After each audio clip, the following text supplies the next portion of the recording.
Your Steve Jones Show podcast is loading now. The Steve Jones Show podcast is sponsored by Sunbury Motors, North 4th Street in Sunbury, and Sunbury Motors Kia, routes 11 and 15 in Hummel's Wharf. Let's bring in Scott Lauber, Philadelphia Inquirer. Scott, how have you been, first of all?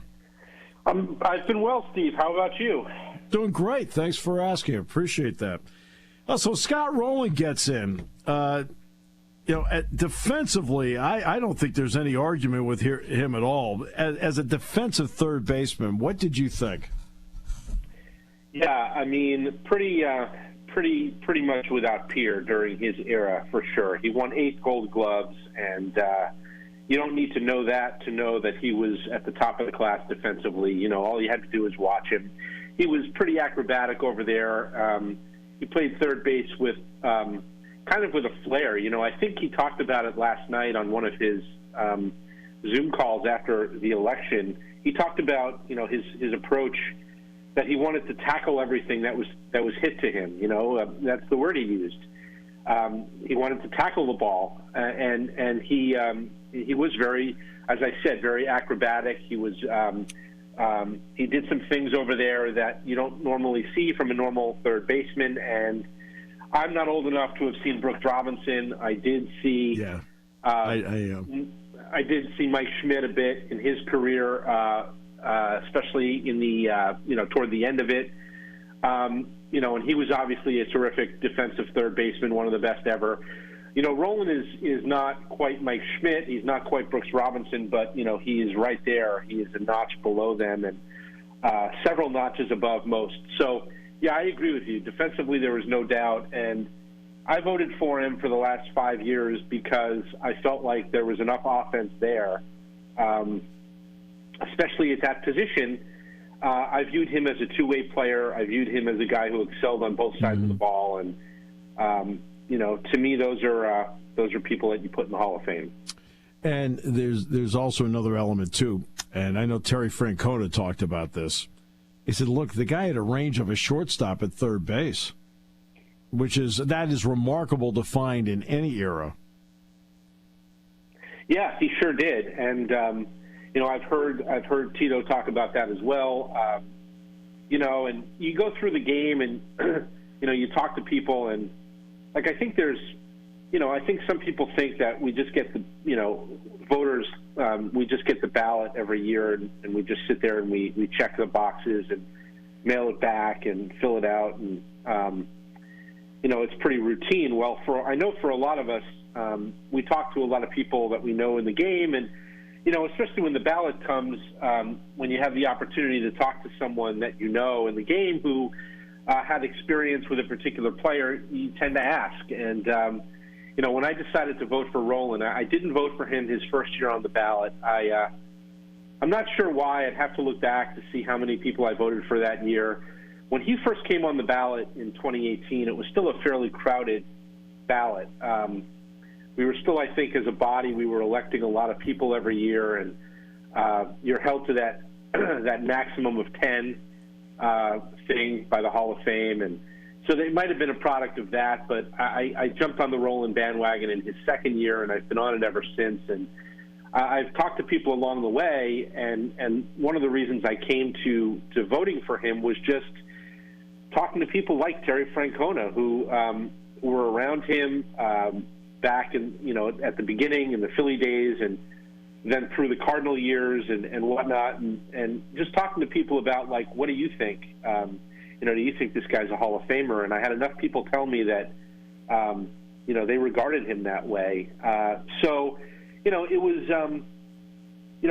was interesting to watch his rise from 10.4% in his first year to just over 75% this year. That's a pretty meteoric climb, and I think I heard somebody say or read something yesterday that it was the fastest that anyone has gone from such a low percentage in year one to getting elected, and that's pretty remarkable when you think about it. And I think some of it has to do with the fact that the way we vote has changed, the ballot has thinned out a little bit, and also I think that a lot of people like me have talked to a lot of people in the game who have said, you might want to take a harder look at Scott Rolen, because what he did, not just defensively, but offensively as well, at a position that is underrepresented in the Hall of Fame. Only 18th third baseman in the Hall of Fame. He certainly qualifies in the top percentile of great third basemen in the game's history. Yeah, it's interesting because I know the number of times I've had Hall of Fame voters come into the broadcast booth in football to ask Jack Ham his opinion on somebody they were considering from his era. I mean, so I know exactly what you're talking about, Scott. I've been the fly in the wall, the bystander, just sitting there fascinated listening to it. So it's always fun. Now, can you reveal the other names you voted for on there? Because everybody has different rules. Can you do that now? Oh yeah, absolutely. And I've put it out on Twitter, my ballot. So yeah, no, I'd be happy to talk about it. I voted for 5 people this year. I voted for Scott Rolen, Todd Helton, Billy Wagner, Gary Sheffield, and Carlos Beltran. So those are my 5. They all make sense. I'll say that I gave a really, really hard look at 3 others: Andrew Jones, Jimmy Rollins, and Jeff Kent, and decided not to check their names just for various reasons. I haven't been able to get there yet on Rollins or Andrew Jones. And Kent is someone, I'll be honest with you, this was his 10th and final year, and in the 2 weeks or 3 weeks that have gone by since the ballots were due, I've wondered whether I'm going to regret not voting for Jeff Kent down the road, because as I've started already to give thought to next year, Chase Utley comes on the ballot next year, and I covered a lot of Chase Utley's prime, and my gut feeling in covering him all those years was that I was watching a Hall of Famer, and I've started to think to myself, boy, if you didn't vote for Jeff Kent, how are you going to justify voting for Chase Utley? So I haven't made up my mind completely on Utley yet. We have 11 more months to kind of kick it around, and as I said, ask people and talk to people and get others' opinions. But as somebody who was a no voter on Kent for I guess just the eye test and feeling like I couldn't quite get there, I am going to have a hard time kind of reconciling why Utley if I decide yes on Chase Utley. So those are really tough calls, and it's a tough ballot. These are tough decisions, and I take a lot of pride in the fact that I think a lot of us put a lot of thought into it every year and take it quite seriously. So it's something that you kick around and you wonder, are we doing the right thing with a lot of these names and whatnot? And it's really a testament, I think, to the Hall itself that it sparks so much debate every year. I think that's a great thing. At any point during his time in the ballot, did you vote for Jeff Kent? I did not. Okay. This is my 8th year, so he's been on the ballot every year that I have voted. Right. I'll tell you a quick story. So years and years and years ago, I was covering minor league baseball in upstate New York, and Gary Carter was working in the Mets organization at the time as a minor league roving instructor. He'd go around to all the different affiliates, and he came through town, and I got to know him a little bit, and I forget how many years it took him to get in, but it took quite a few, and I was not a voter yet. I was not even close to being a voter yet, and he asked me one day, he said, I have a question for you. He said, how come, I retired, X amount of years ago, and I've been on the ballot for X amount of years, and my numbers have not changed in all of that time. And yet every year my percentage changes. I go up, I go down, I stay, whatever it is, and they tell me I'm getting closer, but I'm not doing anything to enhance my candidacy. And I had to explain to him that, every single year the electorate changes a little bit. Like new people come into the process, and people are weeded out because they haven't covered the game in quite a while, so they lose their vote. So in some ways the voting body changes, but also people get a chance, I think, through this process to reevaluate a candidate. And so if you've been a no on somebody for a while, maybe you have a conversation with someone and they bring up something that really resonates with you, and it makes you rethink that. And I said, if I ever become a voter, I said the one thing that I don't ever want to do is once I decide yes on someone, I never want to say the next year no. Right. So, like, I'm more likely to look at a candidate and say, nope, not ready yet, and then rethink it and maybe check them the next year, rather than, rush into it and then say to myself, well, I really regret that vote and I don't want to vote for that guy. And in some ways, I've done that with someone like Jimmy Rollins. I get a lot of heat whenever I release a ballot every year. Like, how can you covered Jimmy Rollins when he was, at the prime of his career. How could you not think he's a Hall of Famer? And I'd rather not rush into that check mark. So I may come around on him, but I never wanted to be the guy who checks somebody and says yes and then rescinds the vote. To me, you make up your mind that someone's a Hall of Famer, and unless something extraordinary happens, like they wind up in jail for something or whatever it is, you don't ever want to remove that check mark. What role has the PED era played in your thought process on your ballot?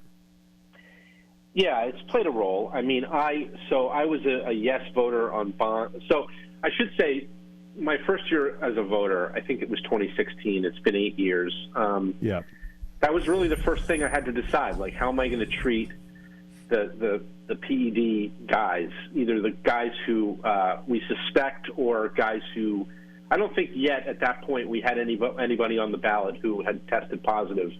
Right. Now we do with A-Rod and with Manny Ramirez. But yes. And my thing was basically that if you were associated with PEDs prior to testing, prior to 2004, I was going to judge you on your merits as a player. Gotcha. So I was a yes voter on Bonds and a yes voter on Clemens because to me they were Hall of Famers before any of the reporting of when they started to do whatever it was they did. And then, as the years went by and we started to get first Manny Ramirez and then Alex Rodriguez, my stance on them from the start has been if you tested positive during testing, that was something I wasn't going to forgive. That to me was going to be a disqualifier. So I have not yet voted for them, for the two of them. Again, I may come around eventually, but to me, if you tested positive after the league said you can't do this, you're kind of thumbing your nose at the whole thing, and it's almost offensive to me that you would test positive after being told like this is a line you can no longer cross. So I've looked at the candidates in those sort of terms over time, and that's sort of how I've tried to be consistent with it. I completely agree with that, because if baseball did not have a rule in, then how can you then judge on a rule that doesn't exist? Now, when the rule comes in, now you can judge because they are breaking the rules at that point. Now, maybe they're breaking some sort of code somebody has before that, but there was no rule. And now there is. Yeah. It's put in there. I think that's a logical line to put in place. Yeah, no question. No question. And I have friends just in life, not in baseball, who, they'll ask you, every year, like, what'd you do at the Hall of Fame? And invariably, you always get into the steroid conversation. And back when Bonds and Clemens were on the ballot and I was voting for them, I had people in my life who were like, how could you vote for cheaters? They cheated the game. And, I say, well, yeah, I mean, maybe so, but, like, it was not cheating at that time because you were not told explicitly you can't do this. If anything, baseball just sort of like looked the other way if there were suspicions of people doing things. And then once you laid down the law and you said, okay, we're going to test you, and if you test positive, you're going to get suspended, then you're cheating. Then you did something that you're not allowed to do. And, we can debate the ethics of it. I mean, certainly, anyone who used PEDs prior to testing, morally and ethically we're doing something corrupt, right? Not if not like by the letter of the law in the sport. But there are a lot of people in the Hall of Fame who it's not the Hall of Saints, right? Like there are a lot of people in the Hall of Fame who were not great people. And so I never really felt like I was going to judge their morality. I was going to judge what they did on the field. But if you broke that rule, if after everything baseball had been through, and then they put in testing, and you still had the audacity to do it, to me, that's impossible to overlook. Right, exactly. I agree with that stance. I think that if you're going to draw a line, that's the line I think you have to draw. I mean, because it's only logical. Hey, that's how I feel about it. Back to Rolen for a moment. Enough of a hitter for you in his career? Yeah, I think so. I mean, I've heard a lot the last little bit about, we've changed how we vote, and there's no question. I think we have access now to stats that enable us to judge players and evaluate players in ways that we couldn't, quite frankly, when many of them played. When Scott Rolen played, we didn't talk about WAR, and we didn't talk about OPS plus, and we didn't talk about half the things that we talk about now in terms of how we judge players, and and so those were not goals of somebody like Scott Rolen's, to pile up WAR and things like that, and so maybe now we look at stats that we did not always look at, and you've got sort of sabermetric candidates versus traditional counting stat candidates. Chase Utley, for example, I think is going to do very well in the community of voters who are sort of new school sabermetric voters, whereas Jimmy Rollins, I think, does better with voters who put value in the old-fashioned counting stats, like, boy, this guy led is the franchise leader for the Phillies in hits, and things like that. So I just think, you put it all in a hopper and you sort of like try to look at as much of it as you possibly can, and Rolen checks a lot of the boxes that you look at. And again, I think you also weigh how they stacked up positionally at the position that they played, and for third baseman, he's way up there in terms of where he ranks in the counting stats, in the sabermetric stats for third baseman. So that's kind of one of the main things I looked at when I came around to voting for him in his second year on the ballot. I said, well, the defense is one thing. We could see it with our eyes. We could measure it in terms of gold gloves and things like that. We can talk to peers and how they felt about it. Now, how do you feel about him as a hitter? And a lot of people I talked to were like, look, for his era, for his position, he was in the top 1.5%. So that's really what you're looking for when you're talking about the Hall of Fame. And so there was enough of that there to me. And that's the argument for someone like Andrew Jones. It's one of the reasons I wrestle with him every year. There's that combination of offense and defense that, defensively he was one of the best center fielders ever. Did he do enough offensively, and did he do it enough for long enough? And, Andrew Jones has a very good argument for that. I think Rolen had one as well. So I think ultimately that's one of the reasons why you saw his percentage increase over the years, was that people came around to the fact that not only was he an elite defender, but at least for his position and during the era that he played, he was an elite offensive third baseman as well. I'm going to steal one more from you. By Andrew Jones, by the way, 5 Gold Gloves, over 400 home runs, so I know what you're talking about. One more. I want to steal one more question. Does personality ever enter into this? Because you have to go down and talk to these people all the time. And let's face it, some are great, some are forthcoming, some are innocent, and some are jerks. Okay? Because it's a cross section of life. Does that ever enter into your mind when you're thinking about somebody? I try not to. I mean, look, we're all human, Yeah. And certainly, as you said, you come across people in life that you like more than others. And the job we do is very much about relationship building and getting to know people. And, I certainly appreciate when somebody returns my phone call versus when they don't.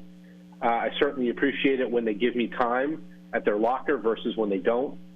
And I know a lot of players, and you hear a lot of players talk about it, and they think, well, is it a popularity contest? Was I nice enough during my time? Did I, as a player, did I give of my time? Was I cooperative? Will they hold it against me if I wasn't? And so we're all human. But that said, I try not to let that impact me whatsoever. I mean, I voted for Curt Schilling. I don't agree with a lot of what Curt Schilling says, especially almost all of what Curt Schilling says, especially in his post-retirement years and some of the things that he puts out on social media. I disagree with 99.99999% of it. And yet I voted for him every year because, I felt like he was worthy as a pitcher. I covered Jimmy Rollins. I very much enjoyed dealing with Jimmy Rollins when he was a player. I enjoy dealing with him now. I haven't voted for him yet. Next year, David Wright comes on the ballot, the great New York Mets third baseman. I covered him in the minor leagues. He's one of my favorite players ever, and I think he's short of the Hall of Fame. It probably will pain me to not check his name, but, as it stands right now, I'm probably not going to. So, there are plenty, especially now that I've done this long enough and I've voted long enough, I'm getting into voting for players that I did cover and that I covered for a while. And so, of course, you think about it, but you try to separate it out and you try to evaluate the person, not as a person, but as a player and what they did on the field. I think most of us, I hope most of us are professional enough to be able to make that separation. Right. I mean, it's something that comes up all the time. I wonder. I assume Adrian Beltre being on next year is going to have an influence too. So, all right. Yeah, I mean, and I covered him for 1 year with the Red Sox in 2010. Yeah. I enjoyed it quite a bit. I was in the ballpark the day he with Matt Suzuki on the mound. He had a grand slam and they won 4-3. So, yeah, I mean, and the thing about it is, I'll vote for Adrian Beltre because he was one of the best third basemen that I've covered, independent of anything else. And people say, "Oh, did you get along with David Ortiz?" Yeah, I got along great with David Ortiz, but he got my vote because he was the best DH in history, not because he would give his time or whatever. So, of course, you're human, but you try to sort of you try to put that aside when it comes to making a decision like that.